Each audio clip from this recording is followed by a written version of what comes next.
So today we are joined by two wonderful, very talented, very smart IFRA members. I'm very fortunate to have them both with us today. Samantha Simonton and Dana Helms. I'm going to turn it over to you two to tell us a little bit about yourselves, how long you've been in the industry, what you do for a living, how long have you been a part of IFRA, all that good stuff. Sam, why don't you start and then we'll jump over to Dana. All right. So my name's Sam, and I've been a member of IFRA, maybe 8 years, 10 years, I don't know, something like that. And I've been in the industry for about 15 years. And right now I run an agency in e-commerce in the furniture industry. And I started out on the road being a brick and mortar rep with Serta Mattresses, and then ended up with Ashley Furniture. And I've been all around, been with the tech company and all around. And now I help manufacturers omni-channel be optimized both for retailers and sell online and be respectful for both places. So, and I'm also on the board with the IFRA board, and we've been doing some great work, and hopefully you're seeing a lot of more communication out in the world and in social media and in email and whatnot. And it's been just an absolute pleasure to work with this team. Thank you, Sam. Dana, tell us about yourself. Because I have been seeing all of that, and that's wonderful. So that's good progress. So hard work should be rewarded and announced. So Dana Helms, I am a senior executive in the digital space for Nationwide Marketing Group. I have been a part of IFRA, a member and just associated with the organization for probably maybe 10-ish years now. I was introduced to IFRA from Tommy Leftline from a long time ago when he was with Lexington, if that earmarks a time for you. I have been in the home furnishings industry since I always market by my middle child, who will be 23 in June. I started out like yourself, Sam. I started out actually in the brick and mortar store, and I thought the grass was greener on the other side. I was like, they get to go to market all the time. I want to go to market all the time. And then I got to market all the time. And I quickly realized it's a lot, but it's fantastic. I love it on this side of the carpet. I love being a part of this industry and being able to find solutions for retailers to help them succeed in the digital space, because it can get busy out there really quickly with so much being thrown at them. So thank you. I'm honored for being a part of this today. Well, thank you both for being here. We're really excited to talk to you both because today's topic is, truthfully something I'm not really qualified to speak to. I'm not an expert in. We're talking about social media and how it is incorporated and used professionally for sales reps, and how they can use it to grow their business, help their customers, all the things. Like I said, I think a few years ago, I took a social media detox, and if you've ever done that, it's really easy to fall out, and it's a little bit difficult to get back in. And to me, social media is this wonderful tool. Sam, I was telling you yesterday, it reminds me of fire, right? Like it's this wonderful thing that can bring light and all this wonderful resources, but it could be a slippery slope and a little bit of a weapon too, right? So I want to start the conversation with just simply this. So what motivated you to start using social media professionally? Was that a purposeful decision, something that just felt like you needed to do to try to keep up with what was going on out there? What sort of goals did you set initially? Did you have goals? Kind of give me the starting point. And either one of you can take it. Yeah. You want? Sorry. Do you want to start? Well, either one. I initially, way back, started on Facebook, actually MySpace. Okay. Way before being professional was anywhere a landscape that we wanted to be in. We were worried about our profile picture, who we were friends with, and our theme song for when you came to our page. And then came Facebook, and Facebook then quickly turned into one, being connected. So me personally, it became, how do I stay connected with people that I've lost touch with for the years?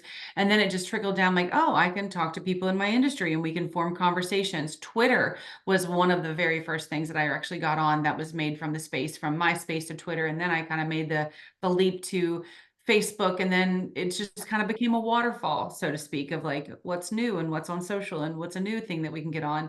That has changed a little bit, I think, over the time. We now get on channels that I think that fit our need, that fit where we can spread ourselves and what value it brings to us. So that's kind of how I started. Professionally, it kind of just morphed into something professional.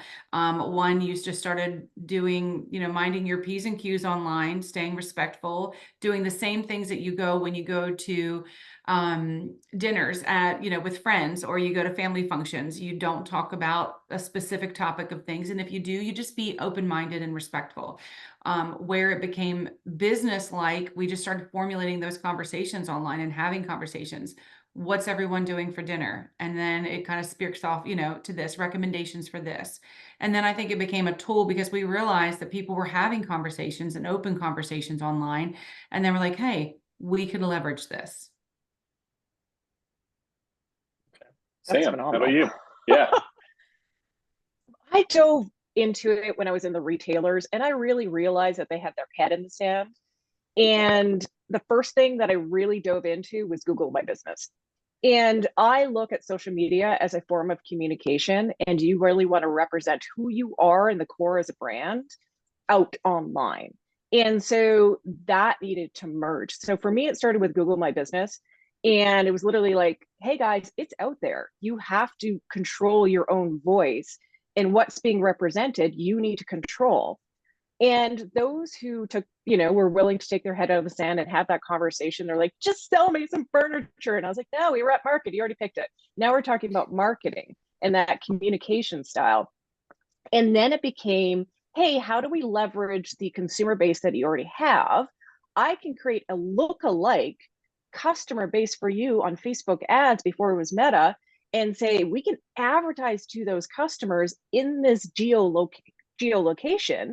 And it's pennies on the dollar. They're like, what is Facebook? And so that's where it really started, as how do we market the products that we have in the stores to the consumers that represent their brand to bring them into the store. And so that was my deep dive into social media. And wow, it was crazy. And the prices have gone up and it's changed a lot. It's constantly changing. And how I use it today is I primarily partner with the retailers that I work with to create and give them the tools that they need to communicate. It might be a brand strategy. Hey, this is how we're going to represent this furniture online. It might just be content because they're so good. I'm like, here's some images and you go brand it yourself. It's amazing. And the other side of it for me personally is that I use LinkedIn. I stay off Facebook, I stay off Instagram, I stay off everything that I can other than to support the retailers that I'm with. I stay off it all because I don't need to be there. And LinkedIn for me, I don't need to be there at all times either. I'm there to help, to advocate, but I have a reason to be there. And yeah, my reason to be there is to grow my business. And I'll go through the tools that I've used to grow my business that have worked really, really well with LinkedIn. But if I don't need to be there, I'm off. Like, I'm out. And I'll be happy to teach people. I like to keep things really, really simple and keep my mind as clear as possible. Okay, well, thank you for that. So, and for those tuning in, I mean, Sam has taken time and helped us as an association sort of map out, like, okay, this is what our brand strategy looks like. This is, here's like a monthly calendar that you can use. Just helps us map out our posts and what helps us set goals. So speaking of setting goals and forming a strategy, it seems like really how people choose to interact with social media, or how maybe both of you have interacted with social media, is really dependent on who your target customer is, or who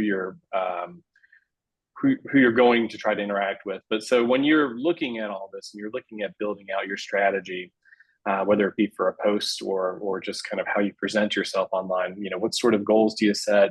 Do those goals really drive the strategy? I think Sam, you kind of talked about it, so a little bit, but Dana, maybe if you want to jump in a little bit and share your thoughts. Sure. So whether, you're aiming for brand awareness or customer engagement, lead generation, or sales growth, you do need to come up with a strategy. You're going to have to come up with very clear goals that help you evaluate the process. And along that way, you'll refine, your strategy, because to Sam's point, it's changing every day. The landscape is changing. Google is changing. The way that it reads websites, the way that it reads social content. And we could do such a deeper dive in that. And I think, Sam, you could attest to that. When you're not all over the place and you have a strategic goal, you blog to talk about your expertise, to get them to click on something so that Google will find you, and you're reading so you'll look like the expert. And then if I'll use a dog toy. So I'll use Bark. We use Bark on a monthly basis for our dog. And I found Bark by just looking up a specific chew toy, how to train on a specific chew toy so that they wouldn't chew furniture. And I found a blog, and then it led me to the website, and then it led me to purchasing. And now I'm a monthly subscriber of this blog box. So this Bark box. So it's the same. It's kind of that kind of concept. You want to come up with a strategy. You want to look like the expert. How do they find you? where are you putting things out at? And you do need to be strategic on that. I think gone are the days, and Sam, you may say this differently, gone are the days or say it and spray it and hope that it sticks. You have to be strategic, because you have to be able to quantify that. Where's it coming from? Is that yielding us what we want? And if it's not, put it down and then go and stay and do what works, So you do have to set goals, and you do have to, emphasize the importance of planning. A strategic approach ensures consistency. Google is all about relationships, and you have to be consistent. You can't do marketing for 2 or 3 days or week or months rather, and then stop and say, well, that didn't give me anything, because who knows, month 3 is probably that sweet spot. So you're going to have to be consistent to always posting, and then amp it up to do some digital advertising during those times that you've got big promotions coming on. So it has to align with your business goals, and it helps, just kind of as a resource, for management. Sam, did you want to add anything? Well, the strategy really is the why. What are you getting out of it? And is it aligning with your core values and your guiding light of your company? So some people use their vision statement or their mission statement, making sure that it really aligns. And the other thing that it really needs to align with is your budget.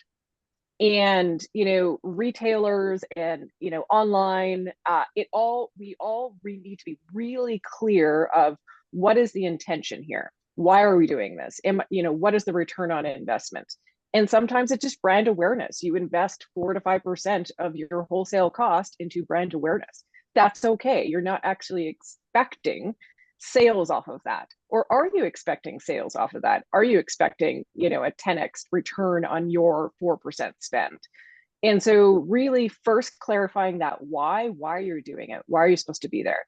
I've had people come up to me, they're like, okay, we want to get on TikTok. I'm like, amazing, great. Why? What are you expecting out of it? Well, it's where everybody is. Okay, great. But why? Time is the only thing that we can control, and it's our value, both as companies and individuals. It's like, all right, back to the why. So that's really where any, social media is like, it's this whole conversation and communication. But, really for the individual, for the store, for, your relationships, it just comes down to the cool, great, why? Yeah. It does need to align the goals with the strategy. Your social media strategy does come down to, it should directly support your business objectives. For example, if lead generation is your goals, we'll take one, for that. Your strategy in digital might include using targeted ads, lead magnets, regular engagement with potential clients. And to Samantha's point, when TikTok came around, oh, everyone's on TikTok. We got to get on TikTok. But why are they on TikTok? To your point, Yeah. I'm on TikTok because people make me laugh. It's a mind suck sometimes, and it gives me that 30 minutes of just, my life is not so bad because there's so many other things going on. I also like crime TikTok. So I will go in there and I'll do some crime TikTok. And then I'm in a hole. I'm not there shopping for furniture. So I'm in my late 40s. That is not where I go shopping for furniture. I do find a couple ideas there, but that's not where I go. I am still a very Pinterest-led, visual, give me a story, point me to a store, tell me how you did this kind of a thing. So if that helps, if demographics, if you need a demographic, I'm a female, late 40s, I'm still doing Pinterest and blogs and oftentimes Facebook. So there's that, information. But I think you do need to build your presence. Again, you just have to make sure that you have a strategy behind it that supports those end goals. And I say the same thing to my website folks. What's the reason you want to have people come to your website, and what do you want them to do once they get there? You need to guide and hold their hand through that whole process. Yeah. Okay. Well, you just hit on something. You said building your presence. So I feel like once you have that strategy set, all right, now what? You're kind of starting from scratch. So for those of us who maybe don't have thousands of followers or things like that, or really feel like they have a voice or their soapbox to stand on, how did you go about building your presence, your social media presence? Was it through specific types of content, to get engagement? What seemed to work best for you? So I'll start with my specific content. When I very first started doing anything on social that was really sort of branding, it was more around the furniture industry. I was interviewing some very big players in the industry, understanding the market, whether it became a new designer or an up and coming, leader in the business as far as home manufacturing. So I kind of started doing that kind of thing, and I really love doing that. And to that effect, I guess the strategy that I started with was, who was my target audience? I made sure that we were connected online. Where was I sharing my blogs, and the vlogs that we were doing? How did I choose my next interview folks? So it all does come down to research. You understand your target audience, you understand the behaviors on social media, and then I chose platforms that were going to be the most active. Okay. Sam, what about you? So, I'll use the example of LinkedIn. Any kind of platform that you look at, you need to learn the algorithm, and the algorithms change. So let's say for the next 6 months, I want to grow my engagement on LinkedIn. First thing I'm just going to do a quick search. Hey, what is the algorithm right now for LinkedIn that I need to do? And it's going to tell you, it's going to be right there. It's going to say, you need to post 2 to 3 times a day. You need to comment, on 5 other people's posts. You need to tag other people twice a day. There's a behind the scenes algorithm that's always updating, that if you really want to hone and grow your audience, it just play to the algorithm. Amazon's got an algorithm, everybody's got an algorithm. And so it's, playing the game. And then for the content that has worked best for me is the super authentic, like raw content of, hey, when I was 10 years old, I told my dad I would never get into the furniture industry because I never wanted to be a traveling salesperson. And look at me today. That gets huge engagement. People love to see the authentic self, and every single post needs an image, because words, nobody reads. Marketing 101, nobody reads. And so it needs an image, and the more authentic, the more people comment, the more people share, and engage in other people's posts. Work with the algorithm if you really want to build your base. And to that point too, you're right. It is, you do need to engage with it. And that is why it has become a whole revenue stream for people, why it's a career for some folks, because you do, as a brand, need somebody there watching your channels, engaging with your customers, and being proactive rather than reactive, because there was a time where we were so reactive as an organization or as a whole industry, to be honest with you, because to your point, some people still have their head in their sand. They keep waiting for Facebook or social media to go away. And just like we thought cell phones weren't going to stick around, where it's here to stay. It's not going anywhere. Content types, play to that as well. And I'm sure you understand, mix various content types. You do need a picture with something. And sometimes I'll just post a picture with something that just says pictures just to grab your attention. I hope you please read what was above you, Yeah. because it just happens, and you do need to play to that algorithm, and you do need to kind of stunt the algorithm, almost like where you're charging a heart every now and then, because you need to get the attention back to you. It's hard to stay in front of it all the time if you don't have somebody managing it. So images, video, infographics, stories, and then, I'll take Instagram for one thing. It's not just a picture with a little bit of words anymore. You now have a reel, have an opportunity to do a story. So each type of social channel is creating new ways for you to get deeper into it, to be stickier, to find different ways that people can engage with you. You still do have some people who post a picture and will look at a picture. You have some people who just scroll through reels all day long. And then you still have some people who do click to the stories because it just does what it does. It rotates to the next story and keeps you engaged. So I do think that, you do have to find what does resonate with your audience the most. Personal antidotes to what you're saying, Samantha. Some of the behind the scenes stuff I really love, because it gives us a really good first look at how furniture is made and how to set that tie into why does that nail head trim look like it does on that sofa? Why is that important? What's the legacy behind that? I love a good legacy story. User generated content is highly engaging. If you can get a user to engage with your brand and post it, gold, Okay, so you guys hit on some of the questions that I had lined up for you about just what sort of content works the best and things like that, and how to drive engagement. But so all right, y'all are both, I would say, more than just sales professionals. You're really marketing professionals. So for driving sales, do you feel like using social media as a marketing tool, whether it be for you yourself as the brand, or the companies you represent, or the retailers that you work with, how has it contributed to sales growth? And if it has, can you share a few examples of what that looked like? I'll let you start, Sam, since you're more, okay, you're right. Go ahead. No, go ahead. I want to think about this one for a second. Okay. Well, so yes. So platform effectiveness, it can be effective to create and generate sales. Do I think that it does all the time? Absolutely not. I think the main goal still of social channels is to drive awareness of your brand. You do have ads that you can, use to get to people. I think that it's engagement.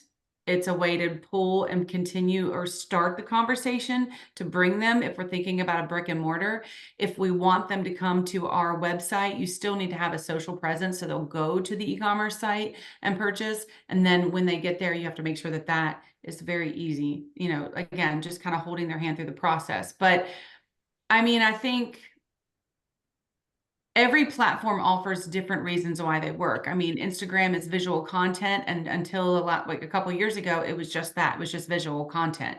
Well, now you can click through and buy that particular item and link it all the way through, and makes it a little bit more easier to purchase. LinkedIn will always, to me, be a more professional networking, and I do use that very much as a professional networking, and that's very beneficial. And that's a whole other discussion why, maybe another day on job hunting and interviewing.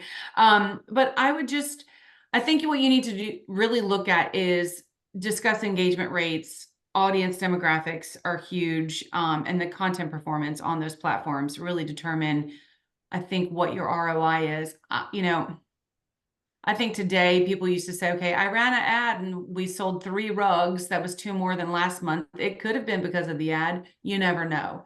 But you have to, I think, match what you're doing online with the experience in store. There still has to be some numbers, and your team still has to be equipped and with the knowledge and power to say, hey, did you see that ad online? Is that how you got here? Because sometimes people are not going to say, hey, I saw this on Facebook and that's why we're here. So I think you still have to tie the two together. Yeah. Sam, before you answer, I kind of want to flip the script a little bit and say, I'd rather share an observation with you both. So I would say that I have observed for an extended period of time that both of you have really established your own brand on social media.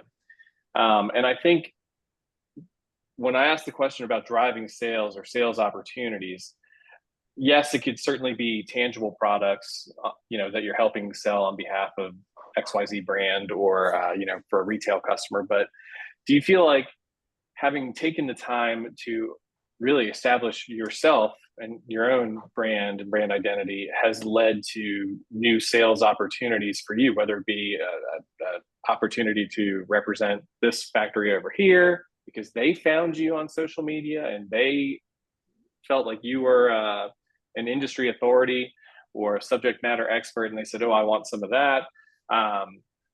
Does it work that way too? That's where I feel like personally, I'll be vulnerable. Here's my personal story. Is that right?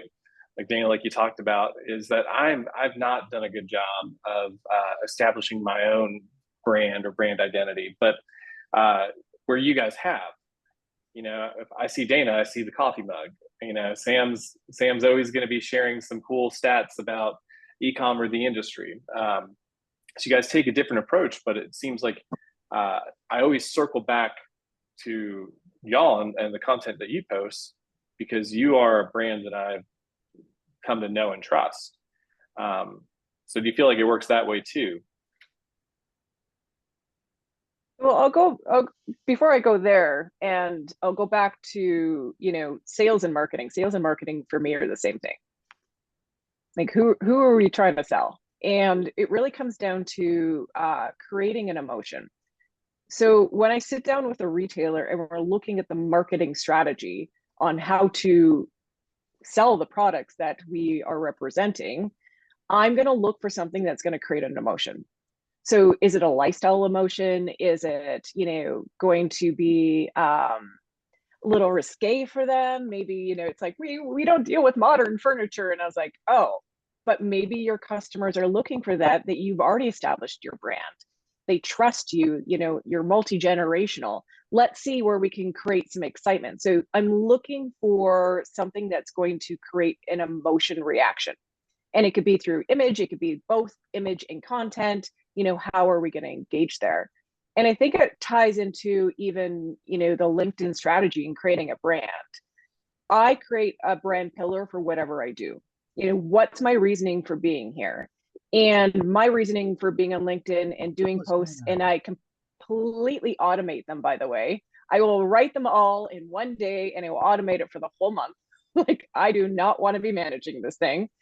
But really for me is why I want to share my expertise. I want to share, let's do a strategy of map versus non-map. Like, let's have that conversation. Let's go into why people need to be on Amazon and how that helps the retail store. Nobody wants to talk about that. I want to talk about that. And so it's to open up a conversation, and it's authentic to me, and it's authentic to the conversations that I have every day and that I'm really passionate about. And you know what? It starts a conversation. And I need to be very, very careful of what I put out there because people call. People want to know. People want to have a conversation. And do I have the capacity to take those calls and have those conversations? So, yeah.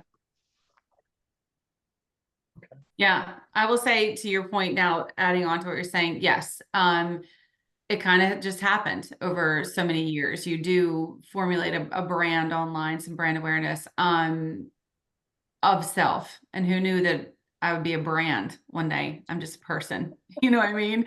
And as a matter of fact, I still drink the coffee. There you go.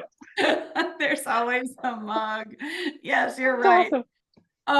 So much that somebody in our industry, a member of the HFA, actually, an employee of the HFA at one point, came to market one time and got me 2 sets of mugs, and both of them have hashtag mugs up, looking in the opposite way, because this was before one of the rounds of Facebook, when you would take a picture and you didn't have the flippy so you could look right.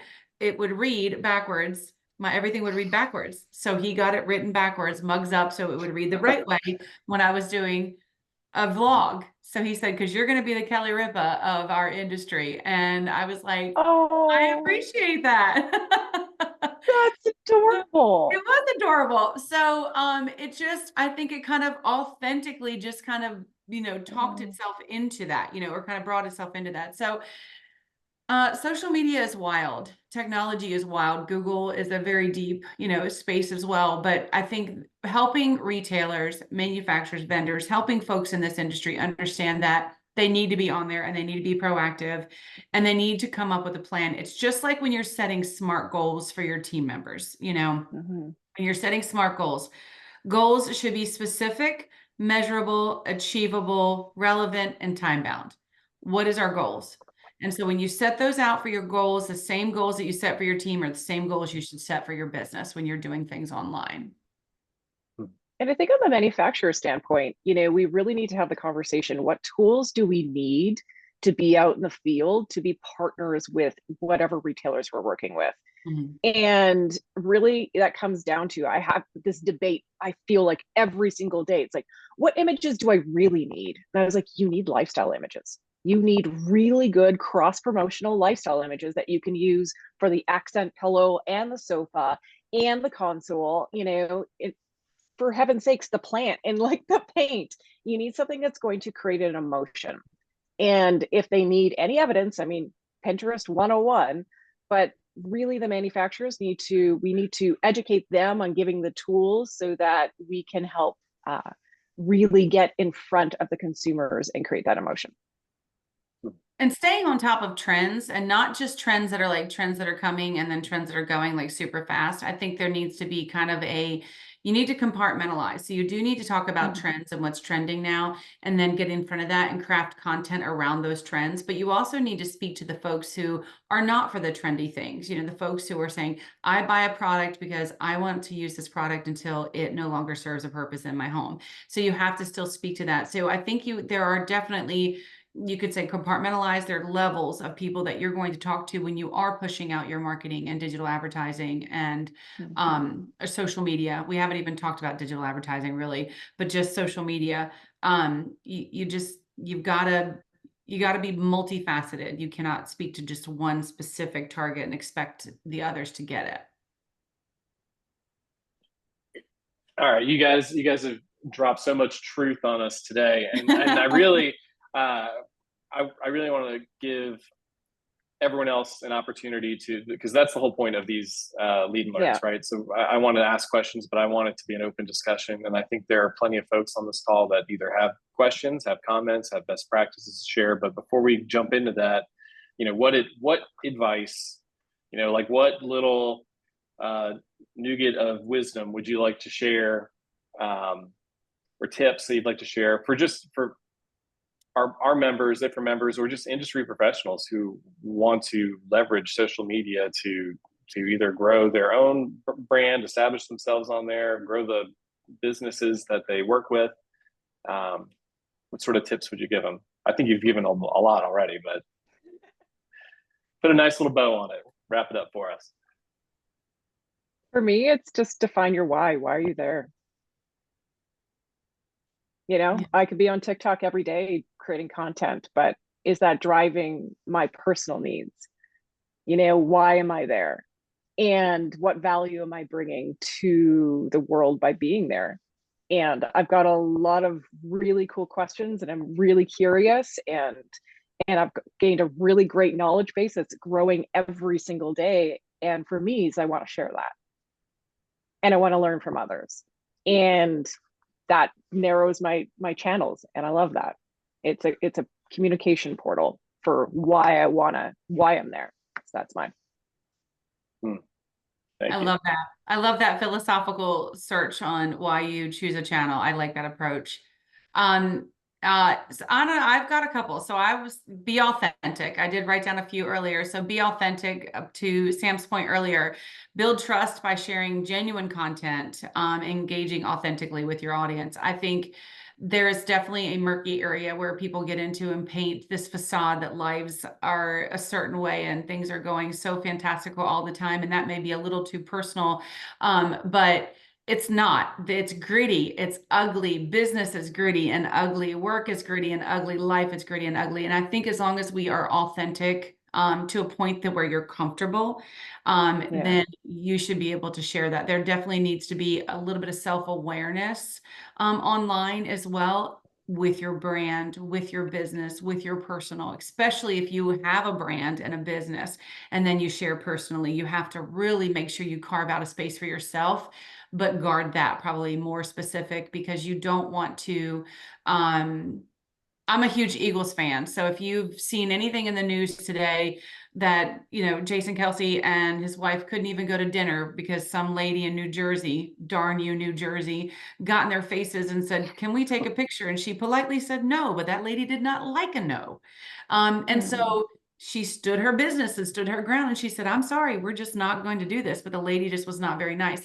So what happens with that as a brand and as a business is you are that brand in your business. So you have to be very careful, not, murking the two, because now what's happening is everyone's trolling, want to know who that lady is, where she lives, what's her business, who she's associated with. And that starts to affect you professionally, so you just have to be very careful. So be authentic, build trust, share genuine content, and engage authentically. And I would say stay consistent. Regular posting for a brand is, like you said, Steve, you've experienced yourself. You could post for a little bit and then you go dark. Well, your algorithm's messed up. Nobody knows who you are. You have to build all of that again. So if it's not worthy of you being there anymore, then just don't go back. To Sam's point, why are you here? Is it to build what you need to build? And if you can't keep up with it, don't do it, because you're just going to be hurting yourself in the long run.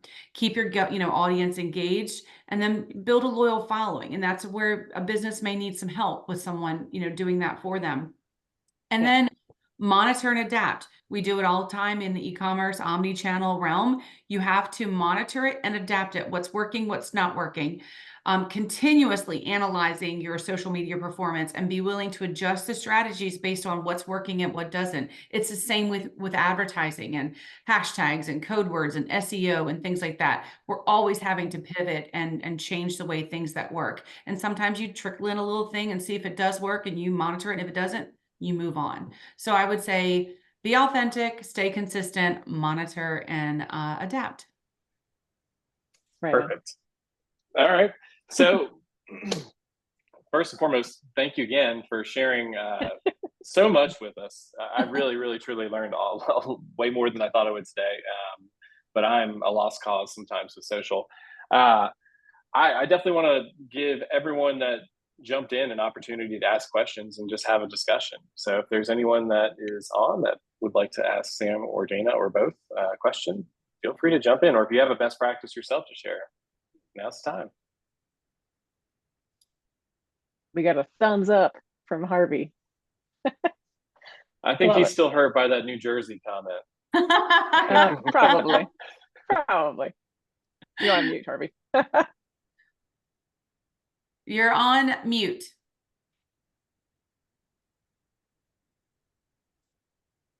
He's still on mute.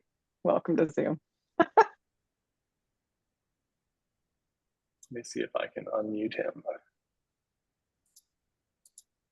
It's like, even, Mari, who's here, I'm really interested, like, you're working with retailers, what's going on there, and use each other for resources.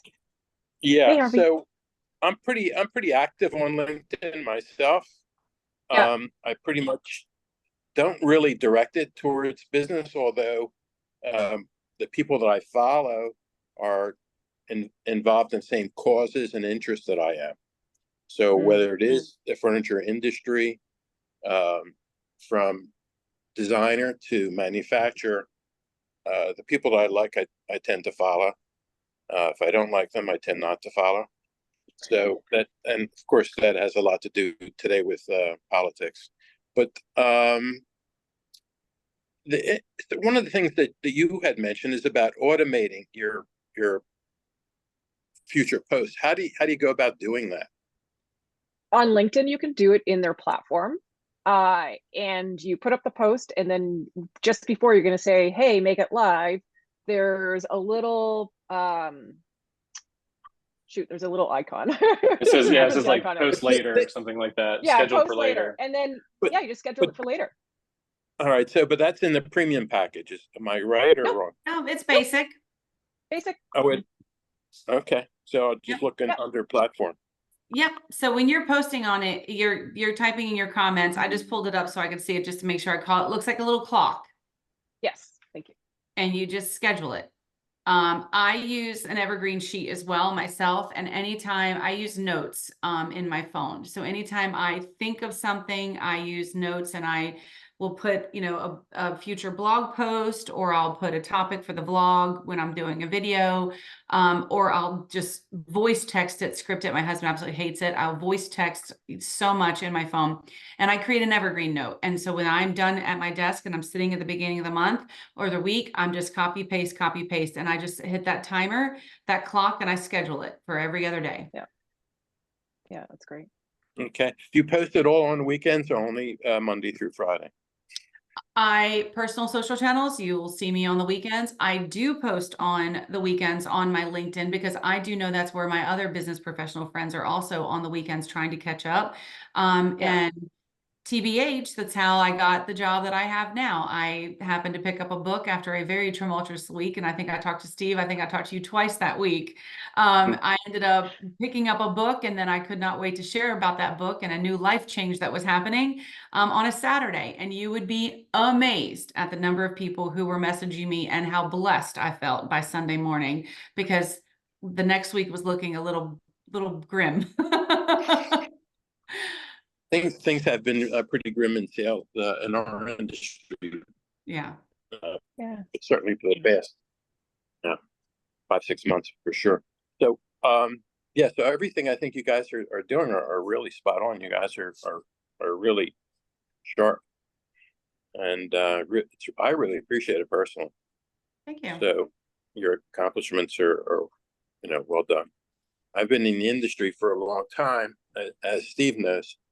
And my background has been e-commerce, but e-commerce has hit the I guess the ultimate wall as well, particularly with the advent of the cost for delivery and control over the deliveries. So the e-commerce sector has really been taking it on the chin lately, particularly with the lower price goods, unless it's something that is parcel. It can be shipped, by USPS, post office. So that's taken a big hit. Well, this is a huge opportunity in the industry for us to create what we've been wanting to create for the past 15 years, which is an omni-channel experience where, you can be in store sitting on something and literally buy it on your phone from the store. Right. You don't necessarily, you can be in your customer service experience how you want it. Do you want a salesperson? Do you not want a salesperson? Or I sat on the floor and go home and I can still buy it. So there's an opportunity for it all to start to merge again, which, we only can create that need by having the pain point. If everything was going well, both in the retail store and e-commerce, we wouldn't be looking and dusting and, looking under rocks to be like, is there another customer out here? Or is there another channel? Is there another different way to do things? And A/B testing constantly every day. Oh, that didn't work. Okay, let's try it again. You don't look good to anybody. None of us look good to any of our partners right now. And this is a great place to be like, I don't know the answer. We're just going to try, we're just going to experiment. Yeah. That's why I wanted to listen to you guys. So, kind of myself, then I really haven't been doing myself justice. But I would probably Steve probably knows better than I do, that a major portion of the sales reps, members of IFRA, are all going through the same thing that we are. We're all going through it. Every single one of us. Every avenue is, yeah. So it's And it, you know, and I'd like the concept of what you were saying about the, you know, the marketplaces, and from furniture.com to what is it, where to wear, and also what the others are doing, dealer.net, in terms of creating the openness and opening more opportunities for everybody. But it's all tricky from my perspective, you know, who you can trust and when you can trust them. So I have a golden rule that I use, and trust me, I've been burned, but I trust everybody, and I would rather live my life that way and be burned than go ahead and not trusting. And that gives me the space, and it doesn't always work, and that's okay, but it gives me the space to try new things. Yeah, no question. I mean, I think as an agent or rep or a broker, I think you have to, right? You don't have much choice. You're either in or out. So in order to be in, you have to be accepting. But everybody's on edge. The manufacturers are very nervous and moody, and you know, people are coming and going like crazy. Yeah. So it's amazing to watch everybody come and go. So well, and I think that this is why, you know, we're having these monthly, you know, get-togethers, is to have the conversation, so we can help each other. Yeah, I think this is so important. And I'm so happy with what you guys are doing, and what Steve is doing, and what John Pinion has initiated is really been huge.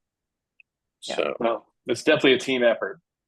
But Dana, you were getting ready to say something, so I wanted to make sure. I was going to say it's the same to what Sam was saying. You know, it's being, this monthly call is great, but I also say that it's nice to be connected online, you know, with folks on LinkedIn, on professional channels, as well as non-professional channels, if you want to consider Facebook and all them non-professional sometimes, but because it helps build that camaraderie, and I think it helps keep us strong as an industry as well. You know, because when factories are shutting down and there's only phone calls that can happen because, you know, technology wasn't there, we all felt bad about it, and it affected us. But I think we're able to be strong and have communication and really build bridges. I think that we did not have the opportunity to build before in previous generations. So when something was closing, it just closed. But if you look at the number of factories and license deals that have fell through because people had to close doors, and then somebody being able to pick someone right back up because they read it online, you know, and then that license deal that would have taken them years to rebuild, or lots of thousands and thousands of reach outs, somebody saw it online and was like, oh my gosh, they're a free agent now, we can pick them up online. So I do think the media and technology has helped build a bridge that we could not have done because of proximity. Yeah. This communications tools are, to me, amazing. I mean, absolutely. Yeah. So I grew up in the hardwire business, end of things. So mother world. Just doing this with you is amazing. So I didn't dress appropriately. Absolutely. Well, I was in a discussion last week. My mom, you know, hearing aids are so easy to be picked up now anywhere. They ship them to you in the mail, and you can just plug one right into your ear. And I mean, I remember the gentleman used to come to my mom's house, and so her hearing aid couldn't get fixed until the man with the box came to her house and knocked on her door, and he set his box up on the table. And this was in South Jersey, by the way, so I don't want to hear any more Jersey stuff. Anyway, so he would pick the box up, he would open it up, and he would tune her hearing aids, he would clean them out, he would give her new batteries, and he said, I'll see you in a month, you know. So business definitely has come a very, very long way. And now I can call my doctor and have a Zoom, and I don't even have to leave my home. Yeah. Amazing. That's cool. Really amazing. Really cool. It was something, and then I just forgotten it. Well, you're thinking of that. Oh, go ahead. Go ahead, Sam. Sorry. Oh, you know, we got Michael and James, and we got Ray and Caitlin and Mari and Chuck. You know, anybody else? Please, we want to learn from you. I want to learn from you. I wouldn't be here where I am today without, learning from other people. And I was like, what is that? I was like, what does a look-like audience? Please tell me more. This is creepy. I can look up people by their credit score. What? You said something earlier, stay curious. If that's the one little itty bitty thing I think we've learned from Steve Jobs a long time ago, was stay curious, ask the questions. And that's what I tell my kids all the time. Ask the questions. That's right. Awesome. I think you started to ask Mari a question earlier. Nobody else wants to jump in. I'm trying to give everybody a chance to jump in. I don't want to monopolize the conversation here. I'm Mari. Hey. Hi. Hey, Mari. I am a furniture sales rep. I rep 7 lines in 7 states. So whoa, I'm really busy. Still a mom with 2 kids, and trying to navigate social media and stay present. I have been loving the Meta platform and being able to sit on a Saturday and sort of plan out a week's worth of stuff. And then the next Saturday comes and I'm like, I forgot. And then you go a week without getting on. And I think when you said like consistency, just finding the space to post things that are, mostly about the industry. And then Sam, like you, I trust everyone and I want to be transparent with my customers and the people following me, and sort of just putting yourself out there. I think when I'm in retail stores, retailers are navigating online platforms all the time. And I think it's nice to join conversations like this to sort of, when you're in the store, to say to them, I think this is working, or I think you should try this, or here's a tip that I got on a webinar last week. So, everyone's sort of doing a different thing, and it's fun to be in a space where you can be helpful. Freelance. Yeah. My 100%. first post that I did for the retailers, I hired a nanny. I had I had a baby. I was bringing my baby to the retail stores and it was the very beginning, and she wanted to be in marketing. I was like, great, you're my social media manager. And she was my first freelancer, and I got her to do all of my content while the baby was napping. Like, freelance as much as you can out. Yeah. It's part of your team. Right. Yeah. And I use freelance all the time, and you can get some great things for offshore for very economical prices. Economical, exactly. Yeah. Exactly. That's awesome. Yeah. Utilize Sam, sorry to interrupt. Use your kids. Use your kids. I was gonna say my 9-year-old Izzy is great. She knows how to post for me. But now that's a brand in of itself. Just so you've never met Izzy. That is a brand all on its own. Compliments of Papa Ray. Yeah, exactly. See, there you go. I mean, that's my problem, is when I'm home, Mari, kind of like you said, I struggle with that balance. When I'm home, I want to be present, and I like to turn that switch off. So it's a bit of a double-edged sword, and that's kind of the double-edged sword of the world we live in today. We are so much more connected, but we're always connected, which could be challenging sometimes when you want to disconnect and be present in the moment with your child or your family or whatever. And teaching them healthy habits too. Exactly, and balance. But Sam, going back, I wanted to ask about your freelance comment. I know I've used Fiverr and some of these other ones. Are there any specific platforms or things like that you recommend to find good folks? No, absolutely. Fiverr and Upwork, I start there. If I really like the person, I negotiate offline, but I always start on Fiverr. So, and sometimes, I had a project where I didn't really know what the outcome was that I wanted. I want something this super drawing. Anyways, I didn't know exactly what I wanted. And so I bid it out to 4 people, and I offered them all the same price. I overpaid for it. I paid like $100 for like in one image. Totally overpaid for it. And then from there, I ended up working with one individual for 2 years. It was a great relationship. So it's a great, I mean, you have to really guide the situation. You have to be organized and, really be able to manage them. But as soon as you sort of get that ball rolling, it works. Yeah, you build a good cadence with somebody when you work with them specifically. Yeah. We only have like, I guess if we're stopping this, a hard stop at 2. Thank I you. do have a hard stop at 2. We have 4 minutes left. So while we're talking about, you know, brand reputation, brand management, and then also freelancing, some of the things I think that we need to also talk to members about and to retailers is to stress security. So I talked with a retailer this morning who it was a family business, and then one family member got mad at another family member, and they're not giving them the keys to the kingdom. So they don't have the access to their domain. They don't have access to their Facebook. And so, you know, it creates issues. So what I want to say is your brand and your online presence, especially if you're building and taking all of that time to build all of that, you have to protect those in a vault.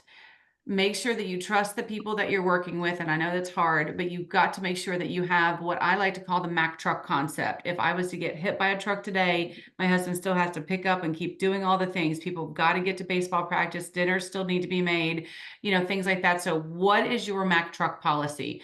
Who owns the keys to the kingdom? And then who is your default? It doesn't necessarily have to be the person who's helping you manage it. You need to find a sacred, secure place that you've got a backup for, whether it's getting into your email, getting into your social channels, and getting into your websites, because those are your business. And so you have to protect those. So if you're going to be doing freelancing, you're going to give the keys to the car to somebody. If they wreck it, if you don't have insurance, it's pricey. Yes, very, very well on point. Yes. Yes. Yeah. Very, very well said. Been there. Yep. Yeah. Likewise, been there. All right, I've got one last question since we've just got a minute left. So we asked some of the folks from last week if they would be open to mentoring. So if people want to reach out, have questions, or want to talk to y'all more, would you guys be willing to kind of keep the conversation going offline with some members that are interested in talking to you? Absolutely. I love this industry. And Yeah. I think, you know, we were mentored in this industry. Every single one of us were. And, Absolutely. you know, we need to continue, you know, as the guy said last week or last month, we need to continue that. And so I think this is a great place to have that conversation. So it's perfect. Love it. Saying no to mentoring would be basically spitting on the award that I got for mentoring award. So absolutely. Yes, please. No. Pass my information along. Yes. All right. Great. Thank you. Appreciate it. Well, Definitely. Sam, Dana, thank you so much for sharing some wisdom and some best practices with us today.